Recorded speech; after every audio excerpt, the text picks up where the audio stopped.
Split was when we began to get into the phase of, at the time, the church I was attending, which was an important part of my step, in spirituality or whatever. We had put out a split CD with Seasons in the Field and Pensive, and there was a lot of support going into it, but when a lot of the people at the church heard it, there was things said along the lines of, the only way music like this could come about is through possession of demons. I would say that is when Zayo began taking the turn towards what we are now, which is not necessarily, I would say, a Christian band, but a group of people who have Christian beliefs, but understand that a lot of the church and a lot of the people involved in the church aren't good Christians.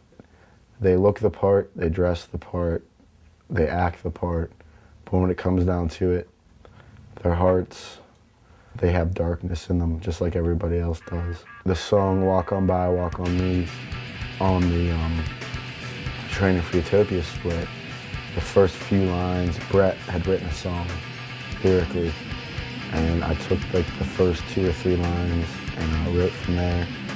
And it had to do with an elder's wife at the church who was a piano player and a worship leader, who was one of the ones that talked about how what we were doing was more or less demonic.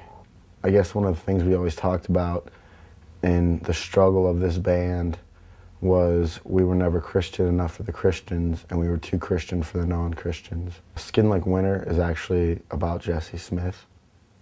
He called me on the phone one night when I was at home and was just telling me a lot of things that were going on in his life at the time that prompted me to write Skin Like Winter.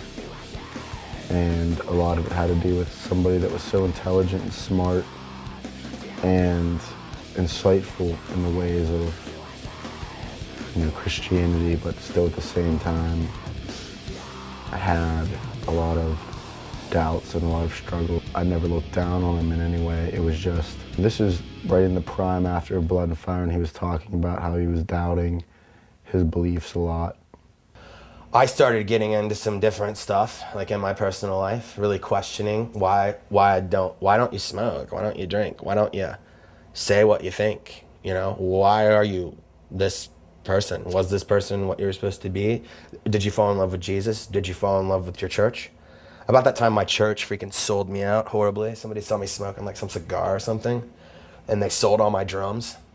I was in the praise and worship band, and I went to a Bible college I was going to go to, and pastor of the church says, when all you homosexuals, he said something like, when all you fags decide to come up here and get the homosexual spirit delivered from you and take out your earrings. And I was like, my God, like, what am I? This is beyond the boundaries of a band. This is like who I am. And like, that was definitely when a giant seed of bitterness was planted inside of me. We were trying to be good people. We were trying to present a good message and do it in our own way. And we received no support and no help from either the Christian side or the secular side.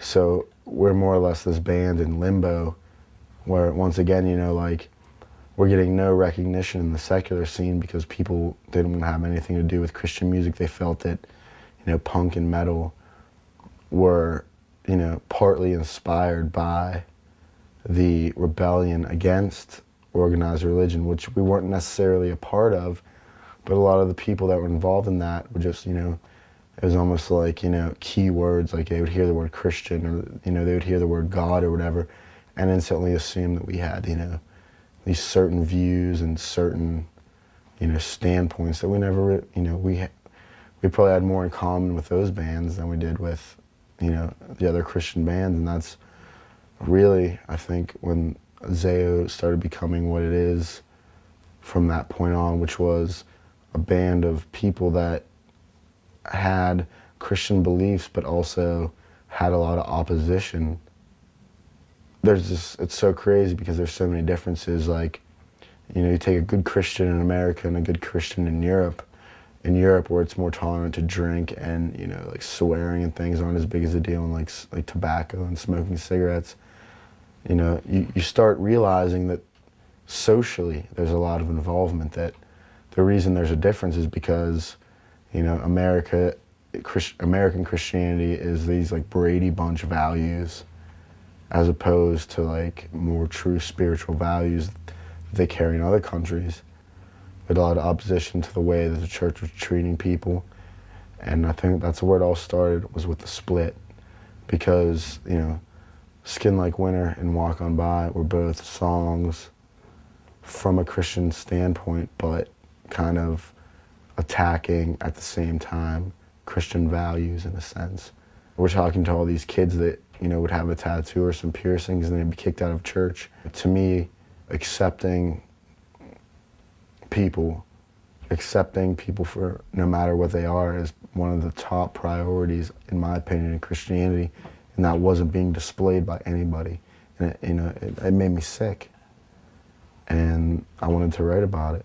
I wanted to, you know, not attack, you know, God himself or necessarily the Bible, but I wanted to attack the way things were being done in the church, because I thought it was wrong.